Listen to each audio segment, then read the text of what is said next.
Dubes Republik Indonesia di Swiss ungkap fakta, sebut 99% orang hilang di Sungai Are ditemukan dalam 3 minggu. Hilangnya putra Ridwan Kamil menjadi perhatian hampir setiap orang.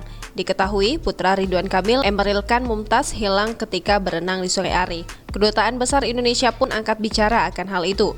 Menurut Duta Besar Indonesia di Swiss, Mulyaman Haddad mengungkap 99,9% orang hilang di Sungai Are ditemukan dalam kurun waktu 3 minggu. Hal tersebut berdasarkan keterangan polisi yang berjaga di sungai.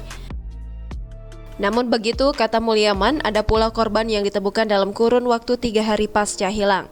Hal yang pasti, otoritas pemerintah setempat tidak menentukan berakhirnya waktu pencarian. Ia menuturkan proses pencarian akan dilakukan setiap hari di Sungai Are.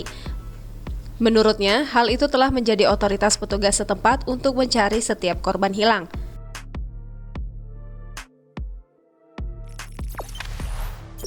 Jangan lupa subscribe, share, komen, dan like ya.